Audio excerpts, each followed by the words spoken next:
Hello everyone, I am Kiran Chauhan, BSc honours nursing student from AIIMS Jodhpur. आज की video में हम बात करेंगे आरयूएचएस का 2023 का पेपर। ओके, सो देखते हैं किस टाइप के क्वेश्चंस आए थे और 2024 के अंदर किस टाइप के क्वेश्चंस आ सकते हैं। So let's start. Question number 1, focal length of plane mirror is. Plane mirror क्या होता है? इसकी जो फोकल लेंथ होती है वो होती है हमारी infinity. Okay, okay, focal length हमारी इन्फिनिटी होती है। और पावर की बात करें, अगर आपसे पावर पूछ लिया जाए 2024 में तो वो होता है 0, क्योंकि ये प्लेन मिरर है। ठीक है, वही अगर कॉन्वेक्स या कॉन्वेक्स लेंस होते हैं, कोई भी अलग मिरर हमें दे रखे होते हैं, ठीक है, तो उसका अलग होता है। Okay, now question number 2, kilowatt hour is the unit of. Okay, इसमें क्या करते हैं स्टूडेंट्स, बहुत से स्टूडेंट्स ऐसे होते हैं कि जो किलोवाट आवर दे रखा है ये तो पावर है, लेकिन नहीं, आवर भी दे रखा है। किलोवाट खुद एक पावर हो गया, and we know that energy equals to power into time. Okay, kilowatt into hour दे रखा है हमें, है ना। सो 10 की पावर 3 वॉट इंटू 3600 सेकेंड्स हो जाएंगे हमारे पास। सो ये आएगा 3.6 इंटू 10 की power 6 kilowatt hour. Okay, ये जो होता है ना, ये होता है हमारा इलेक्ट्रिक एनर्जी। ओके, सो हमारा करेक्ट आंसर हो जाएगा electric energy. Now question number 3, the ratio of speed of X rays to Y rays in vacuum is. क्योंकि वैक्यूम दे रखा है, मेक श्योर, तो वैक्यूम के अंदर तो क्या हो जाता है 1। ठीक है, सो हमारे एक्स रेज और वाई रेज की जो स्पीड हो जाती है, इन दोनों का रेशियो हमारा हो जाता है 1, क्योंकि कोई मीडियम नहीं है। अगर मीडियम होता है तो उसका रिफ्रैक्टिव इंडेक्स आता है। ठीक है, तो उस केस में हमारी वैल्यू चेंज हो जाती है, जो भी पर्टिकुलर मीडियम दे रखा है उसके अकॉर्डिंग ना। Okay, phase difference between voltage and current in AC circuit having resistor only is। okay, so इसमें बोला गया phase difference voltage और current का, लेकिन दे रखा है resistor only। सिर्फ रेजिस्टर है तो हमने पढ़ा है कि जो रेजिस्टर है उस केस में वोल्टेज और करंट जो है वो दोनों के दोनों एक ही फेज में आ जाते हैं, एक ही फेज में आ जाते हैं। और दोनों एक ही फेज में होगा तो उनका फेज का डिफरेंस है वो हो जाएगा 0। ठीक है, ओनली रेजिस्टर वाला जो सर्किट होगा ना हमारा एसी, उसके अंदर वी एंड आई का जो फेज है वो सेम हो जाएगा, तो उनका फेज डिफरेंस भी 0 हो जाएगा। Okay, question number 5, transformer is based upon the principle of. Transformer किसके प्रिंसिपल पे बेस्ड होता है? सो ये भी एनसीईआरटी में दे रखा है, म्यूचुअल इंडक्टेंस। म्यूचुअल इंडक्टेंस होता क्या है? म्यूचुअल इंडक्टेंस क्या होता है कि हमारे पास एक प्राइमरी सर्किट है, ओके, एक है हमारे पास secondary circuit. Okay, primary circuit है, एक सेकेंडरी सर्किट है। प्राइमरी सर्किट के अंदर अगर हम करंट को चेंज कर रहे हैं तो उसकी वजह से जो सेकेंडरी सर्किट है उसके अंदर इंडक्टेंस बनता है, एक ईएमएफ इंड्यूस हो जाता है। ओके, एक ईएमएफ इंड्यूस हो जाता है प्राइमरी सर्किट के करंट को चेंज करने से। सो इसको बोलते हैं हम म्यूचुअल इंडक्टेंस। ठीक है, पास वाले सर्किट की वजह से एडजेसेंट सर्किट के अंदर ईएमएफ चेंज हो रहा है, एक फ्लक्स भी डेवलप होता है। ठीक है, तो ये हो गया हमारा question. Question number 6, momentum of photon of frequency mu is.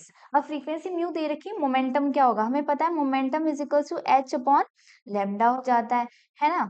अब हमें पता है mu is equal to C upon lambda, तो यहाँ से लेमडा सी अपॉन न्यू हो जाएगा। So P is equal to H C upon lambda आ जाएगा हमारे पास। ओके, और एच सी अपॉन ओके, एच सी अपॉन म्यू हो जाएगा। ओके, एच सी अपॉन म्यू हमारा आंसर हो जाएगा, जो कि मोमेंटम का है, ये म्यू हो जाएगा। Okay, now in Coulomb's law the constant of proportionality k is equal to 1/4 pi epsilon naught has units. अब हमें पता है कि ये क्या होता है, हमें पता होना चाहिए जो फोर्स है that is k q1 q2 upon r square होता है। यस और नो? सो यहाँ से k की अगर हम देखें तो क्या होगा, फोर्स होता है हमारा न्यूटन में। यस और नो? और आर स्क्वायर होता है हमारा एल स्क्वायर, हम लिख सकते मतलब मीटर स्क्वायर लिख सकते हैं, डायमेंशन फॉर्मूला नहीं लिख रहे हैं, यूनिट लिख रहे हैं। ठीक है, Newton and metre square. Q1 Q2 दोनों के दोनों किसमें होते हैं? कोलाम में होते हैं, दोनों के दोनों चार्ज है, तो सी स्क्वायर लिख सकती हूँ मैं। सो आ जाएगा newton metre square coulomb inverse. Okay, option number B, newton metre square coulomb inverse square. Okay, the wavelength of matter waves is independent of, कि मैटर वेव्स की जो वेवलेंथ है वो किस पे डिपेंड नहीं करती है। ठीक है, सो ये हो जाएगा हमारा चार्ज। चार्ज पे वेवलेंथ डिपेंड बिल्कुल नहीं करती है। ठीक है, क्यों होती है? जो लेमडा होता है हमारा एच अपॉन पी हो जाता है, और पी को हम लिख सकते हैं एच अपॉन एम वी। तो ये मास पे भी डिपेंड कर रही है, वेलोसिटी पे भी डिपेंड कर रही है। ठीक है, और इसको अगर हम ध्यान में दो जाए, हमें ये भी पता होता है कि जो मोमेंटम होता है एम वी आर होता है ना। ठीक है, एम वी आर। ठीक है, तो ये क्या होता है, मोमेंटम पर भी डायरेक्टली इनडायरेक्टली डिपेंड डिपेंड करता है। सो चार्ज जो है वो कहीं पर भी नहीं आ रहा है। समझ में आ रहा है? चार्ज जो है वो कहीं भी नहीं आ रहा, चार्ज से कोई लेना देना नहीं है। सो हमारा आंसर हो जाएगा option number D, charge. Now question number 9, out of the following options which can be used to produce a propagating electromagnetic wave? Okay, बोल रहा है इलेक्ट्रोमैग्नेटिक वेव कैसे जनरेट होगी। तो बेसिक कंसेप्ट आपको पता होना चाहिए कि अगर एक क्यू चार्ज है, वो अपनी जगह पे कॉन्स्टेंटली पड़ा है, कोई भी उसको मूवमेंट नहीं है एक जगह पे, तो वो इलेक्ट्रिक फील्ड को प्रोड्यूस करेगा। ओके, इलेक्ट्रिक फील्ड प्रोड्यूस करेगा।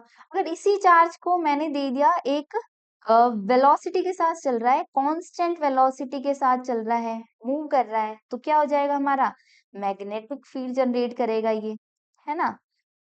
ओके, अब इसी चार्ज को अगर मैंने एक्सेलरेशन दे दिया, इसी चार्ज को अगर मैंने एक्सेलरेशन दे दिया, तो ये क्या करेगा, मैग्नेटिक तो जनरेट करेगा, साथ में इलेक्ट्रिक फील्ड भी जनरेट करेगा, और ये इलेक्ट्रोमैग्नेटिक वेव्स, ओके, मैग्नेटिक और इलेक्ट्रिक वेव्स दोनों जनरेट करेगा। सो ये हो जाएगा हमारा इलेक्ट्रोमैग्नेटिक वेव्स। ठीक है, तो हमारा करेक्ट ऑप्शन हो जाएगा एन एक्सेलरेटिंग चार्ज। जब चार्ज को एक्सेलरेशन दिया गया है तब वो इलेक्ट्रोमैग्नेटिक वेव्स जनरेट करेगा। ठीक है, okay. Now question number 10, hydrogen bomb works on the principle of. अब ये एनसीईआरटी आराम से बहुत इजीली दे रखा है कि न्यूक्लियर फ्यूजन क्या होता है, बीटा डीके क्या होता है, न्यूक्लियर फ्यूजन क्या होता है, इन सब के एग्जांपल्स की इसमें क्या होता है। सो हाइड्रोजन बॉम्ब जो है वो न्यूक्लियर फ्यूजन के प्रिंसिपल पे बेस्ड है। ओके, उसमें फ्यूजन होता है। Now the output of a step down, okay, is it visible? Okay. The output of a step-down transformer is measured to be 24 voltage when connected to a 12-watt light bulb. The value of peak current is. Okay. हमें पता है कि जो current होता है हमारे पास वो होता है P अपॉन V। ओके, जो आई नॉट करंट होता है वो पावर अपॉन वोल्टेज होता है हमारे पास। ओके, इसको मैंने तो P इक्वल्स टू P ऐसे पीव से याद रखा है, पीव। ओके, आप भी ऐसे याद रख सकते हो, पावर अपॉन वोल्टेज। पावर हमें कितना दे रखा है, 12 volt is the power, 24 voltage is the voltage. So ये आ जाएगा हाफ 0.5 एम्पियर। हमारे पास करंट आ गया। जो पीक करंट जो होता है ना वो होता है हमारा under root 2 of I naught. Okay, so under root 2 I naught है हमारे पास 0.5, इसको मैं लिख सकती हूँ रूट 2 इंटू 1/2। सो ये हमारा आ जाएगा 1/√2। ओके, 1/√2 कैसा आएगा, आप इसको √2/√2 से अगर मैं मल्टीप्लाई कर दूं दोनों ऊपर नीचे से, तो इसको मैं कैंसिल कर सकती हूँ, है ना।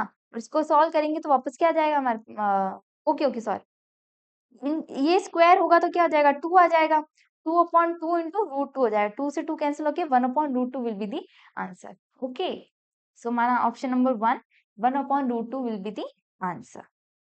देखो कितने सिंपल सिंपल क्वेश्चंस पूछे गए। अगर थ्योरी का भी बताइए, जो सेमीकंडक्टर्स वाले क्वेश्चन हो गए, बेसिक कंसेप्ट की म्यूचुअल इंडक्टेंस क्या होता है, वो कैसे जनरेट होता है, इलेक्ट्रोमैग्नेटिक वेव्स कैसे जनरेट होती है, बेसिक लेवल के ही क्वेश्चन है सारे। Now, question number 12, maximum distance up to which TV transmission from a TV tower of a height h can be received is proportional to. Okay, so जो हमारा maximum distance है वो हम कैसे देखेंगे, जो डी आ जाता है √2r h आ जाता है ना, तो ये जो डी है वो हमारा प्रोपोर्शनल हो जाएगा h की पावर हाफ। ओके, ये फॉर्मूला होता है, अगर हम डिस्टेंस कैलकुलेट करना है ना तो √2r h। सो हमारा आंसर हो जाएगा ऑप्शन नंबर ए। नेक्स्ट है boron is added as an impurity to silicon, the resulting material is. Okay, boron को अगर मैंने सिलिकॉन में ऐड किया है तो ये क्या बन जाएगा, ट्राइवेलेंट, है ना। ट्राइवेलेंट का क्या होता है, कोई भी ट्राइवेलेंट मॉलिक्यूल बन रहा है तो ट्राइवेलेंट का हो जाता है पी टाइप सेमीकंडक्टर। ओके, ये बेसिक है। सेमीकंडक्टर जो चैप्टर है उससे क्वेश्चंस आते हैं, ट्रांसफॉर्मर से क्वेश्चन आता है, सेमीकंडक्टर से क्वेश्चन आते हैं, कौन से टाइप के हैं। Okay, P type, N type, इसके एग्जांपल्स, और कैसे क्या ट्राइवेलेंट है, पेंटावेलेंट है। Okay, question number 14, dimensions of electric resistances. Okay, so हमें पता है कि जो पावर है is equals to I square R होता है हमारा रेजिस्टेंस। ओके, सो यहाँ से हम कह सकते हैं, और हाँ, और पावर जो होता है वो होता है work done upon time. Yes और नो। इससे अब मैं कह सकती हूँ कि जो आर रेजिस्टेंस आएगा वो मेरा आएगा work done upon time into I square, current का स्क्वायर। ठीक है, समझ में आ रहा है। ओके, सो वर्क डन की जो यूनिट होती है वो M L square T minus 2 होती है, एम एल टी माइनस 2 होती है। ओके, अब वर्क डन हो गया हमारे पास, टी क्या हो जाएगा, टी, और ये हो गया हमारा एम ए स्क्वायर हो जाएगा। सो इसको फाइनली अगर मैं सॉल्व करूंगी तो आ जाएगा मेरे पास ये आ जाएगा M L square into T minus 3 into A की पावर -2, ये हमारा हो गया रेजिस्टेंस। और ये किससे मैच कर रहा है, this is okay, option number 4, M L square T -3 A -2, ठीक है, एम्पियर का। तो ये हो गया हमारा डायमेंशन ऑफ इलेक्ट्रिक रेजिस्टेंस। आप देख सकते हैं कि हर साल जो डायमेंशन फॉर्मूला का क्वेश्चन होता है वो जरूर आता है, एक ना एक क्वेश्चन जरूर आता है। इस पेपर के अंदर 2 पूछे गए हमसे, ठीक है। Okay, now, question number 15, which of the following is dependent on the intensity radiation in a photoelectric experiment? Photoelectric experiment में intensity radiation के dependent कौन है, किस पे फर्क, किससे intensity बढ़ेगी या फिर कम होगी? So, okay.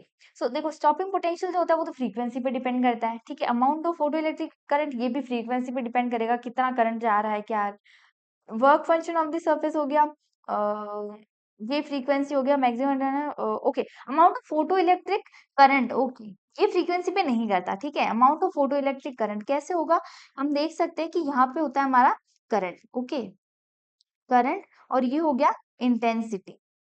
जैसे जैसे हम इंटेंसिटी बढ़ाते हैं ना वैसे वैसे करंट बढ़ता रहता है, और जो नंबर ऑफ फोटोन्स एमिटेड है वो भी बढ़ते रहते हैं, ठीक है। Amount of photo electric current पे डिपेंड करेगा कि हमारी इंटेंसिटी कैसे होती है, वो डायरेक्टली प्रोपोर्शनल चल रही है। Okay, amount of photo electric current. Now, question number 16, the velocity of light in vacuum can be changed by changing। अब बोल रहा है कि वेलोसिटी ऑफ लाइट तो हम चेंज कर सकते हैं अगर डिफरेंट डिफरेंट पैरामीटर्स चेंज करते, लेकिन वैक्यूम पूछा गया है, कोई मीडियम नहीं है, कुछ भी नहीं है, ना रिफ्रैक्टिव इंडेक्स है, ना डेंसिटी का कोई रोल आ रहा है, कुछ भी नहीं आ रहा है ना। अब फिजिकल प्रॉपर्टीज आ रही है कि भाई मेटल का है, या air is the medium. Vacuum में तो लाइट तो अपनी वेलोसिटी से ही चलेगी, ठीक है, तो किसी पे भी डिपेंडेंट नहीं, हम चेंज नहीं कर सकते, नन ऑफ दिस हो जाए क्योंकि कोई पैरामीटर्स ही नहीं है। Okay, now modem is a device which performs, ये भी हमारे सेमीकंडक्टर मॉडेम इज अ, ये जो है हमारे टेलीकम्युनिकेशन वाले चैप्टर से क्वेश्चन आया है, ठीक है। Modem is a device which performs modulation and, मैं रीशूट कर रही हूँ आज। Now question number 17, modem is a device which performs, now modem क्या करता है, ये टेलीकम्युनिकेशन वाले चैप्टर से क्वेश्चन आया गया है। मॉडेम जो क्या करता है, मॉड्यूलेशन और डीमॉड्यूलेशन दोनों करता है। कैसे करता है, जो इनपुट साइड है, ठीक है, और आउटपुट साइड है, ओके, यानी जो रिसीवर की साइड है वो, ओके, जो रिसीव करेगा इस चीज को उस साइड पे तो डीमॉड्यूलेट कर देगा इसको, डीमॉड्यूलेट, ओके, डीमॉड्यूलेट कर देगा, और इनपुट के साइड में मॉड्यूलेशन हो जाएगा उसका, और वो एक पर्टिकुलर सिग्नल्स में कन्वर्ट हो जाएगा जो कि ट्रांसफर हो जाएगा, ठीक है। ओके, सो हमारा आंसर हो जाएगा option number D, both A and B, modern modulation और डीमॉड्यूलेशन दोनों ही करता है। Now question number 18, at magnetic poles the angle of dip is, so magnetic poles पे एंगल ऑफ डिप क्या होता है, ठीक है। एंगल ऑफ डिप पोल्स की बात करें तो वो हो जाएगा 90 डिग्री, ठीक है। वही अगर हमसे मैग्नेटिक इक्वेटर पूछा होता तो समझ लो 2024 में इक्वेटर का क्वेश्चन आ गया तो क्या करोगे, वो होता है हमारा 0 डिग्री। एंगल ऑफ डिप जो है वो 0 हो जाता है इक्वेटर, ठीक है ना। Question number 19, TV signal bandwidth की बात करें। सो ओके, ये थियोरेटिकल क्वेश्चन है, इसमें कुछ एक्सप्लेन तो मैं नहीं कर सकती, याद ही रखना है। ठीक है, टीवी सिग्नल बैंडविड्थ की जो होती है वो होती है हमारे 6 mega electron volt. Speech signal bandwidth की करूँ तो ये हो जाती है 2800 हर्ट्ज हो जाएगी। 3 हमारा वीडियो सिग्नल जो होता है वो होता है 4.2, musical signal bandwidth 20 kilowatts. Okay, so इसके अकॉर्डिंग हमारा आंसर क्या हो जाएगा? आंसर हो जाएगा फर्स्ट का सी। ओके, फर्स्ट का सी अगर हमें पता है, टीवी सिग्नल पता है, तो ये आंसर हो जाएगा। Okay, now question number 20, out of the following option which can be referred as heat waves. Okay, so heat waves किसको बोलेंगे हम? इंफ्रारेड वेव्स को जो होती है उनको हीट वेव्स बोलते हैं, क्योंकि जब ये रेस एमिट होती है ना, तो ये क्या करती है, अपने साथ साथ हीट भी जनरेट करती है। ओके, ना okay, electromagnetic waves in telecommunication system are. अब इलेक्ट्रोमैग्नेटिक वेव्स जो होती है वो क्या टेलीकम्युनिकेशन में कौन सी यूज होती है? तो वो हो जाएगी हमारी माइक्रोवेव्स। ये भी टेलीकम्युनिकेशन वाले चैप्टर से क्वेश्चन था, इससे क्वेश्चन आते हैं। तो सेमीकंडक्टर हो गया, टेलीकम्युनिकेशन चैप्टर हो गया, इसे थ्योरेटिकल क्वेश्चन आता है। ठीक है, जो आप देख के सीधा आंसर कर सकते हो, कोई कुछ भी सॉल्व करने की जरूरत नहीं है। Okay, now question 22, the energy equivalent of one atomic mass unit. अब एक एटॉमिक मास यूनिट के बराबर क्या एनर्जी होती है? एनर्जी जो होगी हमारी वन एटॉमिक मास यूनिट की, ठीक है, यूनिट की, वो हमारे पास होती है 931 मेगा इलेक्ट्रॉन। ओके, एक मास यूनिट अगर हमें दे रखा है तो ये बेसिक है। बहुत सारे फॉर्मूलाज के अंदर भी अगर आपको पूछ लिया जाए तो उसके अंदर भी ये यूज होता है। ठीक है, कुछ क्वेश्चंस इजीली हो जाते हैं अगर आपको ये वैल्यू याद है। ठीक है, सो हमारा करेक्ट आंसर हो जाएगा 931 mega electron volt. Question number 23, transformer works on. अब ट्रांसफॉर्मर क्या करता है? AC DC, both AC DC, या नन ऑफ द अबव? ये एसी पे काम करता है। ठीक है, ऊपर ही एक क्वेश्चन था कि ट्रांसफॉर्मर है वो एसी सर्किट है, तो उसका क्या, ऐसा कुछ क्वेश्चन था, है ना? सो उससे ही पता चल जाएगा जो ट्रांसफॉर्मर है वो एसी सर्किट पे काम करता है। ठीक है, इंटेंसिटी पूछी गई थी इसके अंदर। ओके, ना सो हमारा आंसर हो जाएगा, ये जो ट्रांसफॉर्मर है वो एसी सर्किट के प्रिंसिपल पे ही वर्क करता है। Alternating current. Now 24. A bar magnet is kept in a uniform magnetic field it experience. अब एक बार मैग्नेट है, ठीक है, इसका नॉर्थ है, साउथ पोल भी है। अब एक यूनिफॉर्म मैग्नेटिक फील्ड डालते हैं हम। ठीक है, मैग्नेटिक फील्ड है लेकिन यूनिफॉर्म है, तो वो टॉर्क प्रोड्यूस करेगा, फोर्स प्रोड्यूस करेगा, टॉर्क नहीं करेगा, फोर्स करेगा, या दोनों प्रोड्यूस करेगा। सो ये है कि a torque will be produce but not a force. Force इसके अंदर जीरो हो जाता है, टॉर्क इसके अंदर जीरो नहीं होता है। समझ में आ रहा है? क्योंकि मैग्नेटिक फील्ड प्रोड्यूस हो रही है तो कुछ ना कुछ टॉर्क आएगा, लेकिन फोर्स कुछ भी नहीं है इसके अंदर, क्योंकि यूनिफॉर्म मैग्नेटिक फील्ड। वही अगर वेरिंग मैग्नेटिक फील्ड होती, अगर मैग्नेटिक फील्ड अल्टर कर रही होती, तो हमारा फोर्स एंड टॉर्क दोनों आ जाता। ठीक है, okay. Now question number 25, the reddish appearance of the sun at sunrise and sunrise due to, सबको बताया है, स्कैटरिंग ऑफ लाइट। ओके, जब लाइट स्कैटर होती है तो डिफरेंट डिफरेंट कलर शो करती है। ठीक है, सनसेट और सनराइज के टाइम पे रेड लाइट जो होती है उसकी इंटेंसिटी ज्यादा हो जाती है, तो उसकी वजह से हमें रेडिश अपीयरेंस दिखता है। Question number 26, the holes is. अब होल्स क्या होते हैं? हमें बताया कि जो वैकेंसी क्रिएट होती है, पर्टिकुलर जो लैटिस है, ठीक है, क्रिस्टल लैटिस है, उससे अगर पर्टिकुलर इलेक्ट्रॉन्स हो गया, एनायन या कैटायन कुछ भी है, ओके, वो अगर अपनी जगह को छोड़ रहा है, कहीं इंटरस्टिशियल स्पेस में जा रहा है, ठीक है, सो क्या हो जाएगा? एक होल क्रिएट हो जाएगा। So vacancy created when electron leaves a covalent bond. ठीक है, when an electron leaves a covalent bond, वो एक बॉन्ड फॉर्मेशन में होते हैं, अच्छे खासे चिपके हुए होते हैं, वो निकल जाता है अपनी जगह से। Okay, now 27, the line that draws power supply to our house from street has. Okay, अब ये भी क्वेश्चन बेसिक है, टेलीकम्युनिकेशन से ही है, कि बोल रहा है कि लाइन पावर सप्लाई ड्रॉ कर रही है तो क्या होगा? इसका zero average current is the answer. ये एनसीईआरटी में लाइन लिखी गई है कि ऐसे होगा। क्यों होगा? क्योंकि स्ट्रीट लाइट में जा रही है, अगर उसका एवरेज करंट जीरो नहीं होगा तो वो इलेक्ट्रिसिटी जनरेट करेगा, और आसपास में उसमें बहुत ही हाई इंटेंसिटी करंट अगर पहुंच गया तो इट कुड बी डेंजरस। ठीक है, सो एवरेज करंट जो होता है वो तो सप्लाई के अंदर हमेशा ही जीरो होता है। ठीक है, now question number 28, the critical angle of light passing from a glass to air in is minimum for. Minimum किसके लिए होगी? सो हमें पता है mu is equal to 1 upon sine C critical angle. This is the critical angle, हमारा mu is the क्या होता है? रिफ्रैक्टिवनेस। ओके, ये हमें ये पता है दैट जो म्यू होता है वो हमारा डिपेंड करता है, म्यू किस पे डिपेंड करेगा, एच सी अपॉन लेमडा हो जाएगा, mu is equal to H C upon lambda. So जैसे जैसे वेवलेंथ बढ़ रही है म्यू कम हो रहा है, ठीक है। इससे हम ये कह सकते हैं जो 1/sin ये वो डायरेक्टली प्रोपोर्शनल टू 1/λ लिख सकती हूँ मैं, यस और नो, ठीक है। सो इससे आ जाएगा जो साइन सी है, जो क्रिटिकल एंगल है वो डायरेक्टली प्रोपोर्शनल टू हमारा आ गया लेमडा, ये लेमडा के डायरेक्टली प्रोपोर्शनल आ गया। सो जैसे जैसे मैं लेमडा बढ़ाऊंगी जो क्रिटिकल एंगल है मेरा वो भी बढ़ता जाएगा। सो इसमें पूछा गया मिनिमम किसके लिए होगा, glass to air is minimum for जिसकी वेवलेंथ मिनिमम होगी, critical angle of light passing is minimum for, ठीक है। सो वेवलेंथ की बात करें सो उसकी वॉयलेंट हो जाएगा। सो हमारा आंसर हो जाएगा ऑप्शन नंबर डी, वॉयलेट, इसका जो एंगल है वो मिनिमम होगा। Okay, now question number 29, dimensional formula for inductive reactance is. Inductive reactance की बात करें हम, ठीक है, तो ये हो जाता है जो इंडक्टिव रिएक्टेंस आता है हमारे पास वो हो जाता है L अपॉन डी टी के बराबर आ जाता है, ठीक है। सो अगर इसका हमने डायमेंशनल फॉर्मूला देखिए तो इंडक्टेंस का और टाइम के अकॉर्डिंग तो हमारा आंसर आ जाएगा L square T minus 3a²। Okay, so हमारा ऑप्शन हो जाएगा this option number 3, ml square T minus 3a² 30। Question number 30, in Bohr model of hydrogen atom which of the following is quantize, कौन से quantize हो जाते हैं।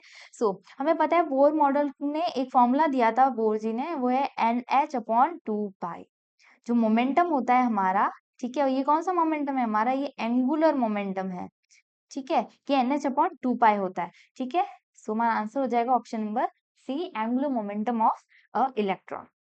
Okay, depletion layer in PN junction dipole consist of, again a question from semiconductor, ठीक है। हमें पता है कि क्या होता है पीएन जंक्शन में, क्या होता है, ये हमारी डिप्लीशन लेयर बन जाती है, इसमें हम होता है हमारे माइनस एंड पॉजिटिव दोनों के दोनों, ठीक है। अब ये क्या होता है हमारा एक्सेप्टर होता है, ठीक है, पॉजिटिव एक्सेप्ट करेगा, ये होता है हमारा डोनर हो जाता है, ठीक है। अब ये क्या होता है, ये जो आयंस होते हैं ना ये हमेशा अपनी पोजीशन पे रहते हैं, ये हटते नहीं है, इसलिए एक लेयर बना देते हैं पतली सी, इसको बोलते हैं हम डिप्लीशन लेयर, ठीक है, कोई भी पीएन जंक्शन के डाइपोल के अंदर, ठीक है। पीएन क्या होता है, पॉजिटिव एंड नेगेटिव जंक्शन जो बन रहा है, ठीक है। ये हो गया हमारा पॉजिटिव एंड नेगेटिव, तो ये हो जाएगा हमारा आंसर इमोबाइल आयंस, ठीक है। डिप्लीशन लेयर के अंदर जो आयंस होते हैं वो इमोबाइल होते हैं, वो अपनी जगह से मूव नहीं करते, वो डोनर और एक्सेप्टर की तरह एक्ट करते हैं और वो जो ट्रांजिशन है उसमें हेल्प करता है। Okay, the electric field intensity due to an electric dipole at a point at distance t from its centre varies as. तो हमें बहुत इजी, इलेक्ट्रिक फील्ड का फॉर्मूला क्या होता है, 2kp upon R cube, electric dipole के लिए, ठीक है, डाइपोल के लिए किसी पॉइंट डिस्टेंस के लिए ये हो जाएगा, ये डिस्टेंस t नहीं है, ये डिस्टेंस r है, ओके। सो डिस्टेंस r पे क्या हो जाएगा, तो ये हो जाएगा हमारा r, okay, inversely E is inversely proportional to R cube.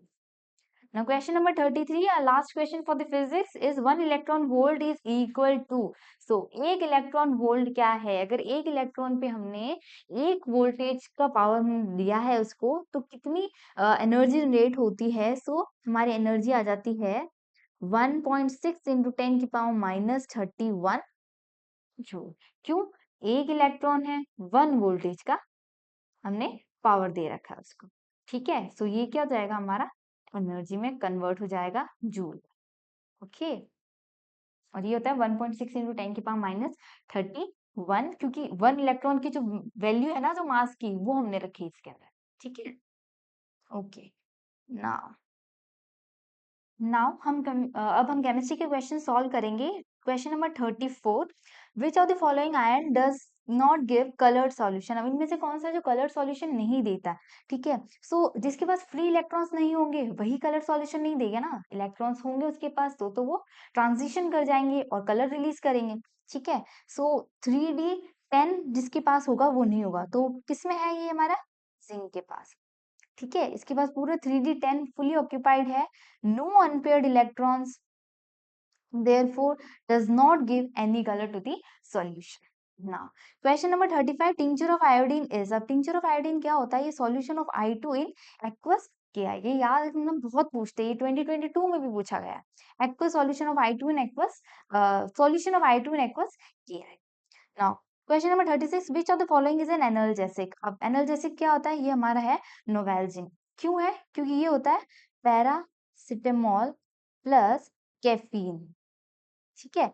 Paracetamol plus caffeine का सॉल्यूशन होता है हमारा नोवेल्जिन, और ये एक एनाल्जेसिक की तरह एक्ट करता है। Now question number 37, which of the following is N amorphous solid? अब दो तरह के सॉलिड्स होते हैं, है ना, हमारे पास सॉलिड्स जो है वो दो तरह के होते हैं। एक होता है हमारे पास एमोर्फस, एक होता है हमारा क्रिस्टलाइन, ठीक है। Amorphous and crystalline. एमोर्फस में क्या होता है? नो सिमेट्री, ठीक है। ये सिमेट्रिकल होते हैं, ठीक है। इसमें प्रॉपर 3D अरेंजमेंट होता है, प्रॉपर 3D अरेंजमेंट होता है, इसमें इम्प्रॉपर होता है, ठीक है। यहाँ आ रहा है। सो अब एमोर्फस के एग्जांपल हो जाएंगे हमारे, कोई भी ग्लास हो गया, प्लास्टिक हो गया, है ना। क्रिस्टलाइन के एग्जांपल हो जाएंगे हमारा ग्रेफाइट हो गया, ठीक है। कोई भी मेटल्स हो गए, जो भी मेटल्स होते हैं वो सारे सारे क्रिस्टलाइन होते हैं, ठीक है। डायमंड हो गया, डायमंड, ये सारे के सारे हमारे प्रॉपर सिमेट्रिकल क्रिस्टलाइन सॉलिड्स है। सो हमारा आंसर हो जाएगा क्वार्ट्ज ग्लास, ठीक है, SI, ठीक है, ये हमारा एमोर्फस है। Now question number 38, graphite is a good conductor due to the presence of, अब कोई भी चीज कंडक्टर कब है? जब उसके पास फ्री इलेक्ट्रॉन्स है कि वो कैरी कर सके अपने चार्ज को। अगर इलेक्ट्रॉन्स मूव कर रहे हैं तो वो चार्ज कैरी कर रहे हैं, ठीक है, करंट फ्लो चल रहा है। सो ऑप्शन बी हो जाएगा हमारा free valence electrons. Now question number 39, which one of the following molecule contains no double bond? कौन सा मॉलिक्यूल है जिसमें डबल बॉन्ड बिल्कुल भी नहीं है? सो देख लेते हैं एक एक करके। H2O हमारा ये हो गया ऑक्सीजन, दो हाइड्रोजन, ये हमारा लोन पेयर, खत्म। इसमें दिख रहा है कहीं पे हमें डबल बॉन्ड? नहीं, तो हमारा आंसर ये हो गया H2O। बाकी भी देख लेते हैं। CO2, CO2 में क्या होता है? C double bond O, double bond O। NO2 में क्या होता है? N डबल बॉन्ड O, ठीक है, उसमें भी डबल बॉन्ड है। सिमिलरली SO2 भी NO2 की जैसे सेम स्ट्रक्चर आएगा तो उसके अंदर भी डबल बॉन्ड होता है। So now next question, fog is a colloidal solution of, colloidal solution क्या होता है? जो डिफरेंट डिफरेंट एस्पेक्ट्स के ना सॉल्यूशंस को मिक्स करके बना है, जैसे सॉलिड इन सॉलिड हो गया, सॉलिड इन लिक्विड हो गया, सॉलिड इन गैस हो गया, या gas in liquid, gas in solid और गैस इन लिक्विड हो गया, ठीक है। ऐसे डिफरेंट डिफरेंट करें। सो फॉग जो होता है ना हमारा, ये होता है हमारा एरोजोल, ठीक है, एरोजोल होता है। और ये कब बनता है? कब बनता है? जब हम लिक्विड इन गैस कर देते हैं, हम लिक्विड को गैस में कर लेते हैं, तब हो जाता है। सॉलिड इन गैस की बात करें तो ये भी हमारा एरोसोल बनाता है, ठीक है। गैस इन गैस तो कुछ होता ही नहीं है। गैस इन लिक्विड करेंगे तो ये बन जाएगा हमारा फोम, जो कि शेविंग क्रीम्स में यूज होता है, ठीक है, शेविंग क्रीम्स में। एनसीईआरटी में ना एक टेबल दे रखा है लेफ्ट हैंड साइड, अच्छा सा, उसमें सारा दे रखा है, उसमें से क्वेश्चन आता है कि gas in gas, solid in gas को हमने मिक्स किया तो क्या बनेगा और उसके एग्जांपल्स क्या है, ठीक है। सो उस टेबल को अच्छे से याद करके जाना है। Question number 41, cinnabar is an ore of, तो हमें पता है कि ये Hg मरकरी का ओर होता है सिनेबार। Now question number 42, in a lead storage battery the electrolyte H2SO4 is, okay, H2SO4 क्या होता है? तो ये हो जाता है हमारा 38%, ठीक है। कोई भी लेड स्टोरेज बैटरी हो गया तो ये हमारा हो जाएगा 38% H2SO4, हम सॉल्यूशन उसमें ऐड करते हैं, ठीक है।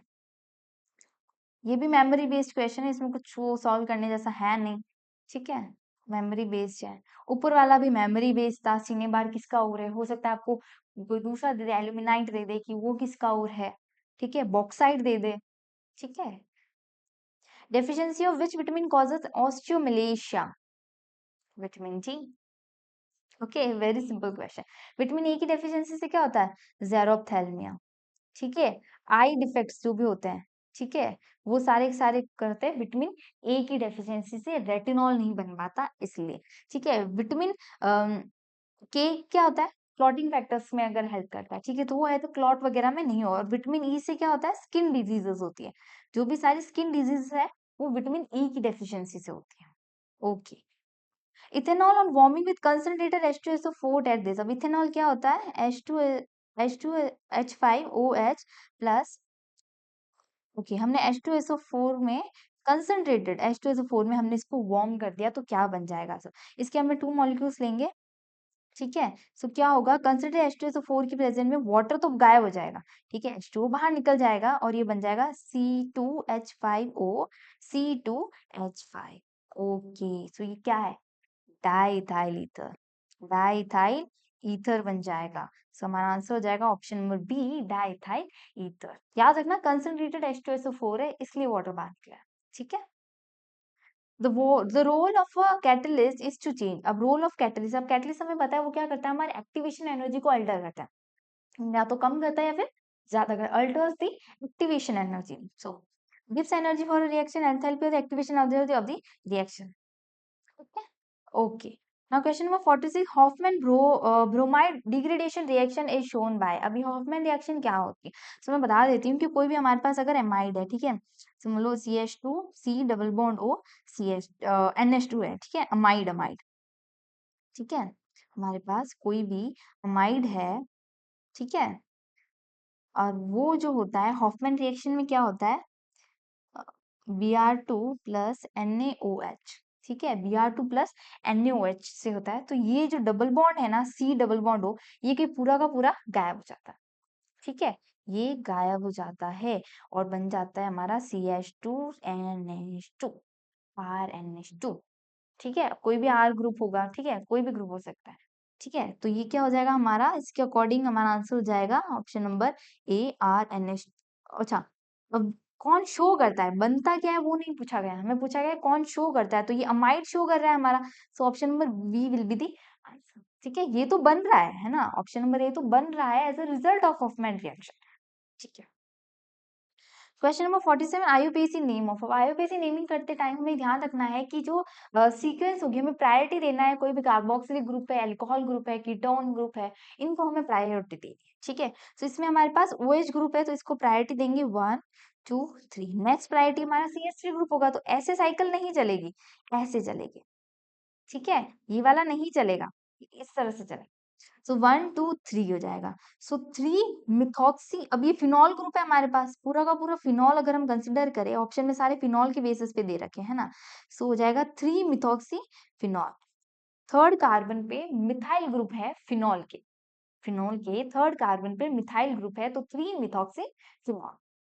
Okay, now the half life of a zero order reaction is. अब जीरो ऑर्डर रिएक्शन है, उसकी हाफ लाइफ क्या होगी, हमें पता है x इज इक्वल्स टू के टी होता है, x क्या है, कंसंट्रेशन होता है, तो हाफ लाइफ के टाइम पे कंसंट्रेशन क्या हो जाएगी, आर नॉट बाई टू, जो इनिशियल आर नॉट कंसंट्रेशन है उसका हाफ हो जाएगा, ठीक है, तो ये हो जाएगा हमारा k और ये हो जाएगा t हाफ, ठीक है, सो हम t हाफ हो जाएगा, ठीक है, सो इसके देख सकते हैं जो हमारा t हाफ है वो है R naught by 2k, and that's the option number R naught upon 2। Now, question number 49, the basicity of phosphorus acid। Okay, question थोड़ा सा मिसप्रिंट है, ये होगा H3PO3 पूछा गया था हमें क्वेश्चन में, ठीक है, H3PO3। सो फॉस्फोरस था OH OH H और एक डबल बॉन्ड O, ये हमारा स्ट्रक्चर होता है H3PO3 का। सो बेसिसिटी क्या होगा, जो इजीली हमारा जो है H प्लस आयन दे दे बेसिसिटी करें, ठीक है, तो इसके अंदर 1 एंड 2 दो ही है, अगर दो ही साइड से रिलीज हो सकता है, दो ही नेगेटिव यहाँ पे ऑक्सीजन बनेंगे, ओके, सो हो जाएगा option number A 2। Now question number 50, which one of the following is most reactive. अब रिएक्टिव कौन से होते हैं, जो कि पोलर मॉलिक्यूल्स होते हैं, I2 इज नॉट पोलर, दोनों ही I एंड I है, I एंड Cl इन दोनों में पोलैरिटी का डिफरेंस है, इलेक्ट्रोनेगेटिविटी डिफरेंस है, पोलैरिटी का डिफरेंस है, ठीक है, सो हो जाएगा हमारा ऑप्शन नंबर बी, ठीक है, जो Cl है ना वो अपनी तरफ इलेक्ट्रॉन्स को खींचेगा, वो ज्यादा इलेक्ट्रोनेगेटिव है, ठीक है, तो इलेक्ट्रॉन्स को अपनी तरफ खींचेगा तो एक पोलैरिटी बनेगी, दोनों प्लस माइनस बनेगा, तभी तो रिएक्ट करेगा ना, ठीक है, ओके। नाउ क्वेश्चन नंबर 51 है, RCH2CH2CO red phosphorus bromide, okay okay, ये कौन सी रिएक्शन है, तो इसमें हम देख सकते हैं, अगर इजीली देखते ही पता चल रहा है कि यहाँ से एक H गायब हुआ है और एक Br ऐड हुआ है, यस और नो, तो क्या बना है हमारा, कार्बन पे बना है, सो ये हो गया अल्फा, ठीक है, अल्फा हेलो एसिड बना है, ठीक है, अल्फा हेलो हेलो एसिड बना है, सो ऐसी कौन सी रिएक्शन होती है जिसके अंदर जो अल्फा कार्बन एटम होता है उसके ऊपर हेलोजन आकर अटैच हो जाता है और एक अल्फा हेलो एसिड बनता है, ठीक है, सो ये होता है हमारा हेल वॉलहार्ट जेलिंस्की रिएक्शन HVZ इसको, ठीक है, सो ऑप्शन नंबर बी हो जाएगा। Question number 52, which one of the following species is not expected to be a ligand. So ligand वही होगा जिसके पास अपना कोई चार्ज होगा या कुछ चार्ज ले सकता है या चार्ज दे सकता है। ठीक है, सो जैसे कि देख सकते हैं फर्स्ट ऑप्शन एनओ के अंदर इसमें भी हमारे पास है। ठीक है, नेगेटिव आ जाता है इलेक्ट्रोनेगेटिविटी की वजह से एंड पॉजिटिव चार्ज जनरेट होगा। इथाइल डायलमीन तो ऑब्वियसली लिगेंड होता है, एनओ हमने देखा लिगेंड होता है, सीओ भी लिगेंड है, हमने लिस्ट में पढ़ा है। NH4 कहीं पढ़ा है? अब क्यों नहीं होता? ये होता तो NH3 है और यहाँ पे एक लोन पेयर होता है, लेकिन एक और हाइड्रोजन को इसने अपना दे दिया और बॉन्ड बना दिया, तो अब इसके पास कोई इलेक्ट्रॉन बचा ही नहीं है, तो अब इलेक्ट्रॉन दे ही नहीं सकता। जब इसके पास इलेक्ट्रॉन है ही नहीं, ठीक है, तो ये लिगेंड की तरह एक्ट करेगा नहीं ना। सो ऑप्शन करेक्ट ऑप्शन हो जाएगा ऑप्शन नंबर बी है NH4 plus. Similarly 53, nucleic acids are polymers of. Nucleic acid किससे बनते हैं? हमारे न्यूक्लियोसाइड से बनते हैं। इनमें क्या होता है?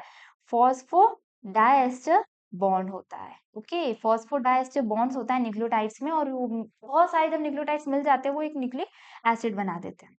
Now, similarly, question number 4, the hybridization involved in the complex NiCN4 is atomic number 28 given है. Okay. तो जो इसका hybridization होता है ना, वो देख सकते हैं, इसका स्ट्रक्चर होता है ऐसे, है ना। अगर एनसीईआरटी पढ़ी है तो ये सबसे ज्यादा पूछा गया है। ठीक है, सबसे ज्यादा दे रखा है उसके अंदर। ठीक है, ये क्या है? हमारा होता है tetrahedral and diamagnetic. Okay, tetrahedral and diamagnetic, और इसकी जो हाइब्रिडाइजेशन होती है वो होता है DsP। Okay, 55, primary alkyl halide would prefer to undergo. अब बोल रहा है प्राइमरी यानी 1 degree alkyl halide, alkyl aryl halide नहीं है। ठीक है, सो अल्काइल हैलाइड क्या करेगा? ऑब्वियसली वो, मैंने बोला ही था कि जो SN2 रिएक्शन है, ठीक है, वो एक स्टेप में कंप्लीट होती है, 2 1 एंड 1 2, दो स्टेप में कंप्लीट होगी। सो इसमें कार्बोकेटाइन वगैरह बन रहा है ना। ठीक है, तो 1 डिग्री क्या करता है? 1 डिग्री कार्बोकेटाइन होता है क्या? नहीं ना। सो इसका आंसर हो जाएगा SN2 रिएक्शन होगी, जो कि एक स्टेप में हो जाएगी। ठीक है, 1 डिग्री। वही अगर 3 डिग्री होता तो SN1 करता। ठीक है, which are the following is dependent upon temperature. So molarity जो है हमारी, वो हमारे टेम्परेचर पे डिपेंड करती है। बाकी जो भी है वो सारे टेम्परेचर से कोई फर्क नहीं पड़ता। ठीक है, मोल फ्रैक्शन परसेंटेज को तो कहाँ टेम्परेचर से क्या फर्क पड़ेगा, वेट। ठीक है, 57, सेल्यूलोज इज सेल्यूलोज क्या है? एक नेचुरल पॉलीमर है। ठीक है, नेचुरल पॉलीमर। ठीक है, प्लांट से मिला है हमें। ठीक है, सेमी सिंथेटिक सिंथेटिक्स क्या होते हैं? हमने कोई हमने खुद ने बनाया, मैन मेड अगर होंगे। ठीक है ना। The complex given will have how many geometrical isomers. तो ध्यान से देखिए तो इस टाइप के क्वेश्चन को कैसे सॉल्व करें। हमें एक मेटल दे रखा है, ठीक है, और ये ABCD है हमारे पास। यस और नो? सो इसमें क्या होता है कि सेंट्रल में अगर मेटल कर दूं मैं टर्म, सो ये 3 ज्योमेट्रिकल आइसोमर्स शो करेंगे, 3 ज्योमेट्रिकल आइसोमर्स शो करेंगे। ठीक है, कैसे होगा? एक ए हमने रख दिया। ठीक है, एक साइड हम बी रख ले, एक मेटल हो गया, एक साइड हम रख लेते हैं सी, रख लेते हैं, ये मेटल हो गया, एक साइड हम रख लेते हैं डी। ठीक है, अब बाकी यहाँ रख दो सी, डी रख दिया हमने। ठीक है, यहाँ मैंने बी और डी रख दिया, यहाँ मैंने रख दिया सी एंड डी। सो ये 3 ज्योमेट्रिकल आइसोमर्स होंगे जो कि ये शो करेगा। ठीक है, सो हमारा हो जाएगा option number A3। Now moving to question number 59, identify X in the reaction. अब हमें ये रिएक्शन दे रखी है, सो ये देख सकते हैं ये जो AR है ना बच्चा, ये एराइल है ना। इसका मतलब एराइल है, N2 प्लस Cl माइनस है, और इसको CuHCl की प्रेजेंस में हमने किया है, तो ये कुछ कंपाउंड कुछ बना है, N2 प्लस CuCl बना है। ठीक है, सो ये X क्या होगा? ठीक है, अब देखो N2 पूरा पूरा बाहर निकल गया, Cl जो है उसने Cu के साथ बॉन्ड बना लिया, तो बचा क्या? ठीक है, HCl का जो है ये एक Cl ऐड होगा और बनेगा ArCl। ठीक है, ArCl, ये N2 जो है वो रिमूव हो जाएगा। ओके ओके ओके, द ठीक है, ये एक H प्लस और Cl माइनस होगा ना, एक H आके जुड़ जाएगा और एक Cl आके जुड़ जाएगा। ठीक है, ओके, सो हो जाएगा the term sorption stands for 60। अब सॉर्प्शन टर्म है ना, देखो देखो, एड्सॉर्प्शन होता है एक, ठीक है, एक होता है एब्जॉर्प्शन। ठीक है, एड्सॉर्प्शन क्या होता है? जब सरफेस के ऊपर कुछ है, जब सरफेस के कोई भी मॉलिक्यूल्स हैं, वो अगर सरफेस पे आके ऐसे रुक चुके हैं, तो ये क्या हो? एड्सॉर्ब। ठीक है, ये मेरी लेयर है और इसके ऊपर ये मॉलिक्यूल्स आके उसी के ऊपर बैठ गए। ठीक है, तो ये हो गया एड्सॉर्प्शन। एब्जॉर्प्शन क्या हुआ, उस सरफेस के अंदर चले गए, वो पेनिट्रेट करके, ठीक है, ये कुछ मॉलिक्यूल्स आ रहे थे और वो अंदर चले गए, जैसे पानी है, उस तो कपड़े ने पानी एब्जॉर्ब कर लिया, ठीक है। और एड्सॉर्प्शन क्या होता है, कुछ फाइन पार्टिकल्स नहीं होते जो डेस्क पे, जैसे किसी भी नोटबुक पे मिट्टी वगैरह कुछ रह गई, तो वो हमारा एड्सॉर्प्शन, तो बहुत ही फाइन पार्टिकल्स, ठीक है। अब जब ये दोनों साथ में होते हैं, एड्सॉर्प्शन भी हो रहा है, एब्जॉर्प्शन भी हो रहा है, तो उसको बोलते हैं हम सॉर्प्शन। तो हमारा आंसर हो जाएगा option number C, both absorption and absorption. Now 61, which of the following is weakest acid, तो एसिड सबसे ज्यादा वीक कौन सा हो, बताओ, जिसके पास देने के लिए इलेक्ट्रॉन्स नहीं होंगे, ठीक है, सब मतलब जो H प्लस आयन इजीली दे देगा वो तो सबसे स्ट्रॉन्गेस्ट एसिड होगा, जो सबसे डिफिकल्ट से H प्लस आयन देगा वो होगा हमारा वीकेस्ट। सो जो NO2 ग्रुप है ना, ये क्या है, हमारा इलेक्ट्रॉन विथड्रॉइंग ग्रुप है, ठीक है, इलेक्ट्रॉन विड्रॉइंग ग्रुप है। ये क्या कर रहा है, COOH बॉन्ड का जो इलेक्ट्रॉन है वो ले रहा है, ये इलेक्ट्रॉन यहाँ से ले रहा है, तो यहाँ से इलेक्ट्रॉन इधर आ रहा है, तो इलेक्ट्रॉन अगर इसने खींच लिया तो H क्या है, इजीली सेपरेट हो जाएगा, यस और नो, H इजीली सेपरेट हो जाएगा, तो ये तो स्ट्रॉन्ग एसिड है। तीनों ऑप्शन में NO2 NO2 NO2 डाल रखे हैं, तो ये तीनों के तीनों क्या होंगे, स्ट्रॉन्ग एसिड हो गए, कंपेरेटिवली ऑप्शन नंबर ए, जिसके अंदर कोई भी इलेक्ट्रॉन विड्रॉइंग ग्रुप नहीं है, ठीक है, COOH से कोई इलेक्ट्रॉन लेने वाला नहीं है, तो वो अपना H प्लस आयन क्यों देगा भाई, नहीं देगा ना, ठीक है। सो ये जो होगा, जो हमारा कार्बोक्सिलिक एसिड है, एराइल कार्बोक्सिलिक एसिड, वो सबसे वीकेस्ट एसिड हो जाएगा। नाउ क्वेश्चन नंबर 62 हो जाएगा, डाई ईथर, पहले तो देख लो, इसमें डाई ईथर दे रखा, तो या तो फिर वुड्स रिएक्शन होगा या फिर फिटिक रिएक्शन होगा, ठीक है। अब इसमें क्या हो रहा है कि एराइल भी आ गया, CH3Cl भी आ गया, ठीक है, सो ये RCl भी आ गया, दोनों है, दोनों मिलके मिथाइल बेंजीन बना रहे हैं, NaCl बना रहे हैं, सो इसका आंसर हो जाएगा वुड्स फिटिक रिएक्शन, ठीक है, दोनों ही काम कर रहे हैं इसके अंदर, ठीक है। The difference between the electrode potential of two electrons when no current is drawn through the cell is, अब बोल रहा है कि कोई करंट ड्रॉन नहीं हो रहा है, so difference between the electrode potential of two electrodes will be, ठीक है। अब क्या होगा कि पोटेंशियल का डिफरेंस क्या होगा, दोनों वी हो गई, एक ईएमएफ इंड्यूस हो जाता है, ठीक है, सो हमारा आंसर हो जाएगा सेल ईएमएफ, क्योंकि नो करंट है, अगर करंट होता तो फिर डिफरेंट डिफरेंट वोल्टेजेस हो जाते, तो अलग चीज हो जाती, वो अलग कहानी हो जाती, लेकिन क्योंकि इसके अंदर करंट नहीं दे रखा है, तो हो जाएगा हमारे पास सेल ईएमएफ, ठीक है, drawn through the cell is called, cell का ईएमएफ जो होगा उसके ही बराबर हो जाएगा जो हमारा पोटेंशियल आएगा, ठीक है, तो V जो है वो E के बराबर हो जाता है जब कोई भी करंट ड्रॉन नहीं होता है, जब कोई भी करंट नहीं है तो V E के बराबर हो जाएगा। Now question number 64, which one of the following is not present in DNA, अब डीएनए में क्या नहीं होता, adenine guanine uracil thymine, obviously uracil नहीं होता, यूरेसिल किस में होता है, हमारे आरएनए में होता है। जो इस एक कंसेप्ट और क्वेश्चंस आते हैं कि हमारे पास डीएनए स्ट्रैंड दे रखा है, ठीक है, उसका कॉम्प्लीमेंट्री हमें बनाना है, कॉम्प्लीमेंट्री स्ट्रैंड का सीक्वेंस क्या होगा, तो उसमें क्या ए की जगह हमें टी लिखना है, ठीक है, वही ए की जगह टी रहेगा हमारे पास, जी की जगह सी आएगा, ठीक है। लेकिन अगर हमें डीएनए से एमआरएनए का पूछा गया है कि एमआरएनए स्ट्रैंड क्या होगा, ठीक है, डीएनए सीक्वेंस दे रखिए, तो हो जाएगा ए की जगह यू हो जाएगा और जी की जगह तो सी, वही सेम रहेगा, बाकी सब सेम रहेगा, लेकिन बस ए की जगह यू आ जाएगा, यूरेसिल, क्योंकि क्या होता है आरएनए के अंदर यूरेसिल होता है, ठीक है। ये भी याद रखना, इस कंसेप्ट के ऊपर पूछते हैं कि ये स्टैंड दे रखा है और फिर कॉम्प्लीमेंट्री स्टैंड की सीक्वेंस पूछ लेता है। Now question number 65, at given temperature osmotic pressure of a concentrated solution, okay, सबसे पहले देख लेते हैं ऑस्मोटिक प्रेशर, जो हमारा पाई है वो होता है ICRT, ओके, ठीक है, तो हम देख सकते हैं जो पाई है, जो हमारा पाई है ऑस्मोटिक प्रेशर, वो तो कंसंट्रेशन के राइट प्रोपोर्शनल है, ठीक है। गिवन टेम्परेचर, टेम्परेचर हमारा कांस्टेंट है, टेम्परेचर चेंज नहीं हो रहा, ठीक है, आर तो हमारा कांस्टेंट है, वो भी चेंज नहीं हो रहा, पाई जो है वो directly proportional to C concentration, ठीक है। So for a concentrated solution of a substance is higher than that of solute, obviously concentrated solution का जो osmotic pressure होगा वो dilute soluted solution से तो ज्यादा ही होगा, ठीक है, तो हमारा करेक्ट ऑप्शन है option number A, higher than that of dilute solution, lower than that of solute बिल्कुल नहीं, ज्यादा ही होगा, सेम भी नहीं होगा कंपेयर टू नो, ठीक है, कंसंट्रेशन के directly proportional. Now question number 60C, gadolinium has which of the following correct electronic configuration? So इसका जो correct electronic configuration होगा वो है हमारा ऑप्शन 1 xenon F57, ठीक है, 5D1 6S, ठीक है। ये एक एक्सेप्शन केस है, ठीक है। और याद रखना केमिस्ट्री के अंदर जो भी एक्सेप्शन केसेस है वो सारे याद रखने हैं कि इसके अंदर क्यों ऐसे इलेक्ट्रॉन्स ज्यादा जा रहे हैं, क्यों ऐसा जा रहा है, ये 5D1 खाली क्यों है, ठीक है। रीजन कोई नहीं पूछेगा, लेकिन कौन सा एक्सेप्शन है वो जरूर पूछेंगे, ठीक है। सो सारे सबकी इलेक्ट्रॉनिक कॉन्फ़िगरेशन याद करने की जरूरत नहीं है, पर जो भी एक्सेप्शन है उनकी जरूर याद करनी है, ठीक है। Okay, now moving to next, हमारे बायोलॉजी क्वेश्चंस पे आ जाते हैं। सो biology 67 question number, amniocentesis detects. अब अम्नियोसेंटेसिस क्या होता है? जो हमारा वूम के अंदर जो एमनियन फ्लूइड होता है ना, ठीक है, उसको हम एक्सट्रैक्ट करते हैं और उसको टेस्ट करते हैं, ठीक है। उससे पता क्या चलता है हमें कोई भी जेनेटिक डिजीज है, ठीक है, जेनेटिक डिजीज के बारे में पता चलता है, ठीक है।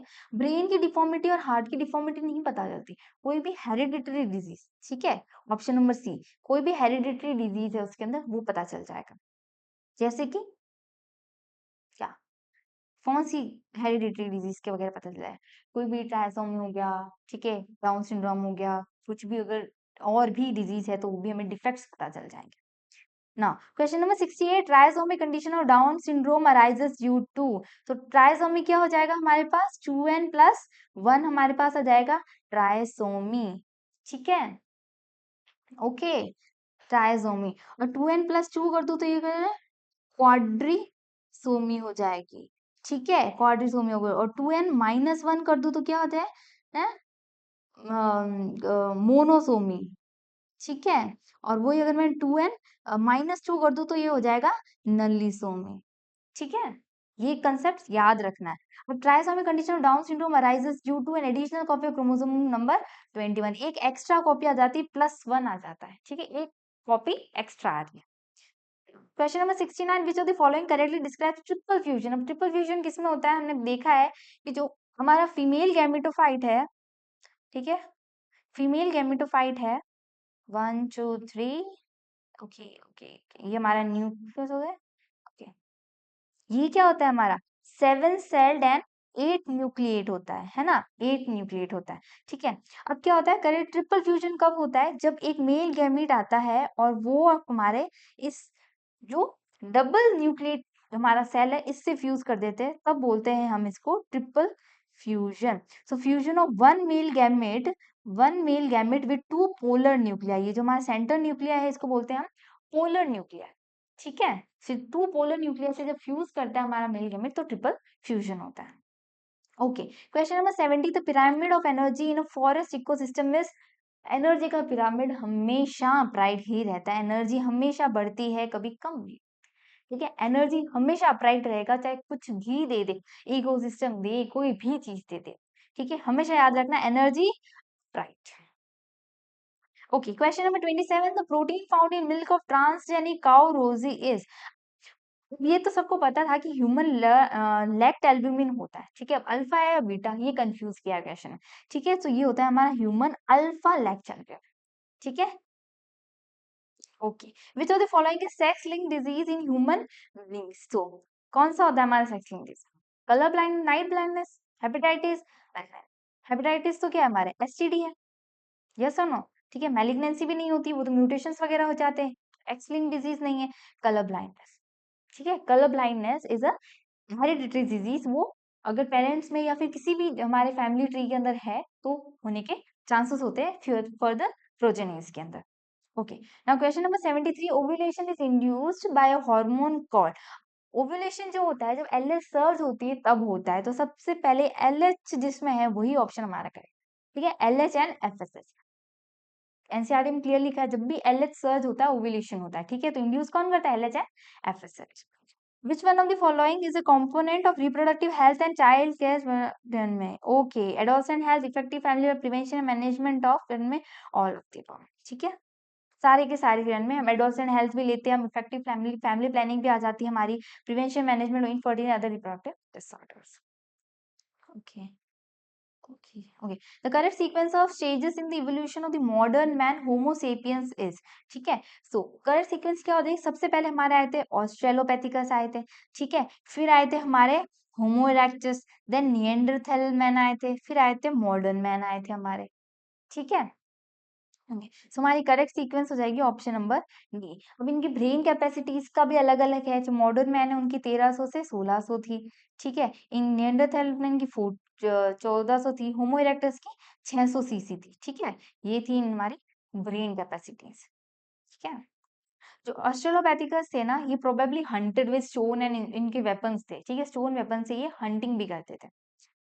Okay, question 76. The technique of DNA fingerprinting was initially developed. Okay, so किसने डेवलप की थी हमारे? एलेक जेफरे ने. इन्होंने क्या दिया है? Double helix model of DNA भी दिया है, ठीक है. डीएनए का जो डबल हेलिक्स मॉडल है ना, वो भी एलेक जेफरे ने दिया है, ठीक है. Okay. The restriction enzymes are also called restriction enzymes are अब restriction enzymes क्या होते हैं? Molecular scissors होते हैं जो particular palindromic sequences को जो particular डीएनए सीक्वेंसेस को कट करते हैं. जो एंडोन्यूक्लियस वगैरह होते हैं, एंडोन्यूक्लियस रिस्ट्रिक्शन एंजाइम्स जो होते हैं वो पर्टिकुलर पैलिंड्रोमिक सीक्वेंसेस पे करते हैं, ठीक है.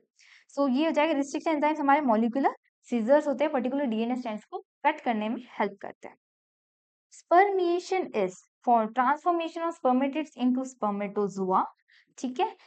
Process of formation of sperm is seminiferous tubules of the testes. Release of sperm finally into the cavity of seminiferous tubules. So क्या होता है? जब हमारे spermatids into spermatozoa formation हो रहा है तो उसको बोलते हैं spermiation. ठीक है. Spermatids, spermatozoa. Now, endometrium is the lining of 76. Endometrium किसकी लाइनिंग है?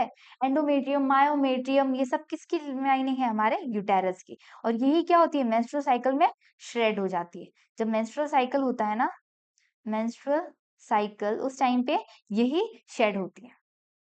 विच of the following first restriction पहला रिस्ट्रिक्शन एंडोन्यूक्लियर एनसीईआरटी की अच्छी आज लाइन है, इजीली याद है मेरे को. Left right hand side page पे नीचे दे रखा है. Hind second. Okay, first restriction endonuclease to be discovered is Hind second. अब याद रखना, जो रिस्ट्रिक्शन एंडोन्यूक्लियस होते हैं ना, वो मतलब जो रिस्ट्रिक्शन एंजाइम्स होते हैं वो दो तरह के होते हैं. एक तो होता है एक्सोन्यूक्लियसिस, ओके, एक होता है एंडोन्यूक्लियसिस. ओके, जो एक्सोन्यूक्लियसिस होते हैं ना, वो क्या करते हैं? ब्लंट एंड्स करते हैं, ठीक है. एंडोन्यूक्लियसिस स्टिकी एंड्स करते हैं, ठीक है. ये कंसेप्ट आपको याद रखना है. Okay okay okay. Saheli, an oral contraceptive for female. Saheli is an oral contraceptive for female. Was developed in Central Drug Research Institute, Lucknow. ये क्या होता है? हमें 7 days में एक बार लेनी होती है, ठीक है. कुछ तो होती है जो रेगुलर लेनी होती है, ये होती है 7 days में एक लेनी होती है हमें, ठीक है. Okay. Now, international treaty known as Montreal Protocol was signed at Montreal in 1987 to control. जो मॉन्ट्रियल प्रोटोकॉल था वो क्या था? हमारे जो ओजोन डिप्लीटिंग सब्सटेंसेस है उनके लिए किया गया था, ठीक है. Ozone depleting, the emission of ozone depleting substances. Elephantiasis caused by the infection. अब एलिफेंटियासिस क्या होता है? एलिफेंटियासिस होता है हमारा बुचेरिया बैनक्रॉफ्टी से, ठीक है. बुचेरिया बैनक्रॉफ्टी से हमारा एलिफेंटियासिस होता है. Now question number 84 net prime question number 84. Now question number 84 net primary productivity of an ecosystem is. Okay, so ये हो जाता है gross primary productivity minus respiration losses. जो भी net productivity हुई उसमें से जो respiration losses हुआ है उसको अगर हम माइनस कर देंगे तो आ जाएगा हमारा रन में, ठीक है. primary productivity minus respiration losses is NP. Okay. Now question number 85. The BT cotton, BT stands for. So ये होता है हमारा बेसिलस thuringiensis से आता है हमें, ठीक है. बेसिलस thuringiensis से हमें मिलता है, इसलिए वो बोलते हैं बीटी कॉटन. ओके. इससे क्या होता है? बेसिलस thuringiensis हम देख सकते हैं कि है ना जीन्स भी होती है, ठीक है. ट्राई ठीक है, इससे जीन होती है ट्राई 1AB, ठीक है. ट्राई 1AC, ठीक है. ट्राई सेकेंड AB जीन, ठीक है. डिफरेंट डिफरेंट जीन्स भी है. The blue revolution is related to with. Blue revolution जो होता है वो production of fish and marine product से रिलेटेड होता है, ठीक है. Now question number 87, which one of the following is an example of ex-situ conservation. ठीक है, सो ex-situ कंजर्वेशन क्या होता है, सीड बैंक हो गया। ठीक है, हमने क्या किया, जो पर्टिकुलर सीड्स है वगैरह उनको ले लिया और उनको कंजर्व करके रख रहे हैं। ठीक है, नेशनल पार्क तो क्या हो गया, इन सीटू कंजर्वेशन, मतलब पर्टिकुलर हमने उसी के ज्योग्राफिकल एरिया को कंजर्व कर दिया। वाइल्ड लाइफ सेंचुरी भी उसी के एरिया को कंजर्व कर दिया जहां वो था, तो वो हो गया in situ conservation. Sacred groves भी जहां वो ऑलरेडी प्रेजेंट है उसको हमने कंजर्व कर दिया, तो वो सारे इन सीटू हो गए। एक्स सीटू क्या हो गया, सीड बैंक, ओरिजिनली कहीं और थे और उसको हमने लेकर कहीं और स्टोर कर दिया। ठीक है, सो हो जाएगा ex situ conservation. 88, where a single gene can exhibit multiple phenotypic expressions, such a gene is called multiple phenotypic। एक जीन बहुत सारे phenotype शो कर रहा है, बहुत सारे expressions कर रहा है, तो ये हो जाएगा हमारा pleiotropic gene. For example sickle cell anaemia वाली जो जीन होती है ना, वो क्या करती है, एचबी के स्ट्रक्चर को भी कंट्रोल करती है और साथ के अंदर क्या करती है, हमारे जो प्लाज्मोडियम है, प्लाज्मोडियम उसकी जो लाइफ साइकिल है उसको भी बैलेंस। ठीक है, ठीक है, okay. 89, medical termination of pregnancy MTP is considered to be relatively safe up to how many weeks, तो ये हो जाएगा 12 वीक्स। 12 वीक्स तक के लिए सेम होती है। ठीक है, सेफ होता है। ओके, ना homology is based on divergent evolution, which of the following example homologous organs. Okay, so homologous organs में क्या हो जाएगा, कि डाइवर्ज कर रहे हैं दो अलग अलग चीजें, फंक्शन भले सेम उनका, तो हो जाएगा thorn and tendrils of bougainvillea and cucurbita. ठीक है, eye of octopus and animals, flippers और पेंगुइन्स, ये सारे के सारे किसके हैं, कन्वर्जेंट के एग्जांपल है, कन्वर्जेंट इवोल्यूशन। ठीक है, कन्वर्जेंट। ठीक है, heterology, heterology. Okay, so next question, BOD refers to, तो बीओडी क्या होता है कि बैक्टीरिया को 1 लीटर वाटर के अंदर जो भी ऑर्गेनिक मैटर है उसको ऑक्सीडाइज करने में कितना ऑक्सीजन लगेगा। ठीक है, तो जितना भी ऑक्सीजन लगता है वो होता है बीओडी, बायोलॉजिकल ऑक्सीजन डिमांड। ठीक है, biological oxygen demand, oxygen demand. Okay, so option number 1 हमारा करेक्ट हो जाएगा। The amount of oxygen that would be consumed to all the organic matter in 1 liter of oxygen was oxidized by bacteria. Question number 92, when one species is benefited and the other is neither harmed nor benefited, what it is called as? Okay, so एक species benefit हो रही है यानी positive में है, एक को zero है, तो ये क्या होता है हमारा कमेंसेलिज्म। कमेंसेलिज्म जो हमें दिखने में मिलता है सी एनेमोने में, सी एनेमोने एंड क्लाउन फिश। ओके, ठीक है। अब सिमिलरली अगर दोनों ही पॉजिटिव पॉजिटिव होते, दोनों को बेनिफिट मिलता होता, तो हो जाता हमारा म्यूचुअलिज्म। दोनों को अगर हार्म हो रहा है तो हो जाता कंपटीशन में। ठीक है, तो कंपटीशन में क्या होता है, दोनों को हार्म होता है। ठीक है, और एक को फायदा हो रहा है, एक को नुकसान हो रहा है। ठीक है, तो ये दो केसेस के अंदर होता है। ठीक है, ये दो केसेस में होता है, प्रिडेशन में भी होता है एंड पैरासिटिज्म भी होता है, पैरासिटिज्म। ओके, प्रिडेशन और पैरासिटिज्म दोनों के अंदर एक को हार्म होता है और एक को नुकसान होता है, एक को फायदा होता है और एक को नुकसान होता है। ठीक है, जैसे कि लायन ने डियर को हंट किया तो लायन को तो फायदा हुआ, डियर का क्या हुआ, तो जान चली गई, है ना, तो उसको तो नुकसान ही हुआ है। ठीक है, ओके। एक होता है ओके हमने ये पढ़ लिया, एक होता है कि एक को नुकसान हो रहा है और एक को कुछ भी नहीं हो रहा है, ये तो सबसे ही अजीब सा ही है। तो ये होता है अमेंसेलिज्म, सबसे अजीब मतलब फायदा किसी को कुछ नहीं हो रहा। ठीक है, एक को नुकसान हो रहा है, एक को कोई फर्क नहीं पड़ रहा। ठीक है, ना मेरा फायदा हो रहा है ना उसका हो रहा है, उल्टा सामने वाला का नुकसान कर दिया, तो ये अजीब सा ही है, तो ए से अमेंसेलिज्म।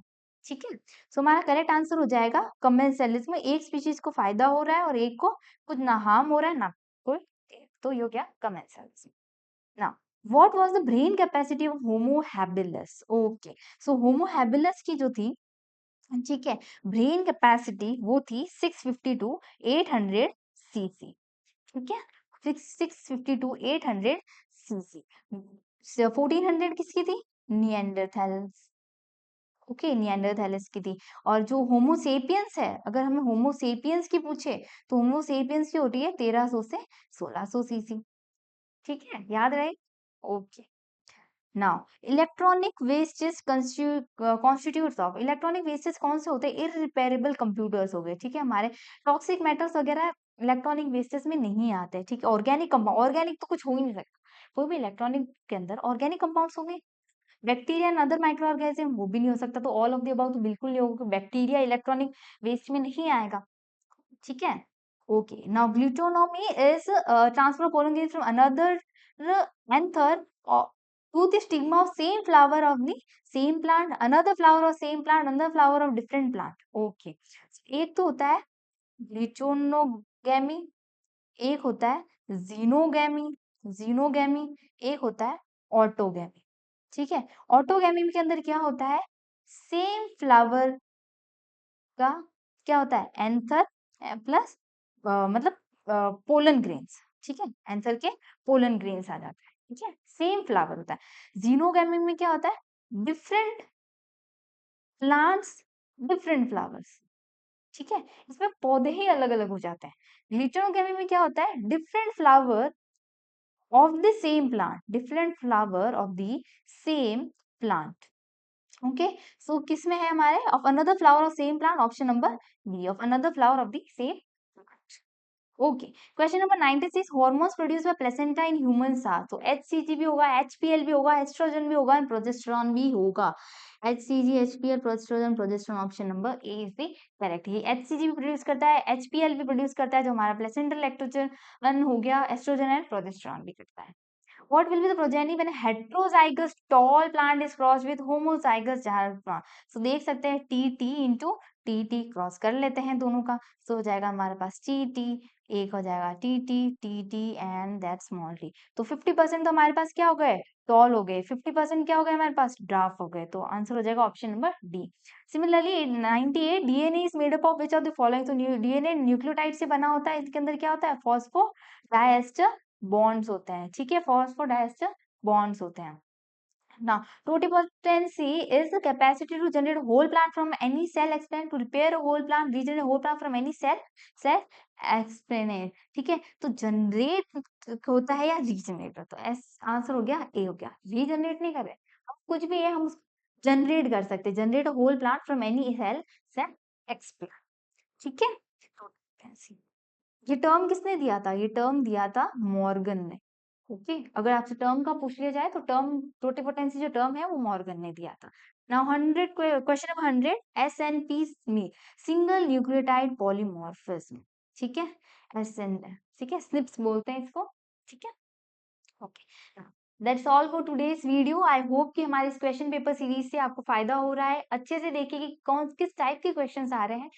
हम आगे मॉक पेपर्स भी सॉल्व करवाएंगे। ठीक है, तो उसको आपको आइडिया लग जाएगा कि हमें किस तरह से प्रैक्टिस करनी है। ठीक है, अच्छे से प्रैक्टिस करनी है, तभी आरयूएचएस एग्जाम क्लियर होगा। All the best for your exam, happy study.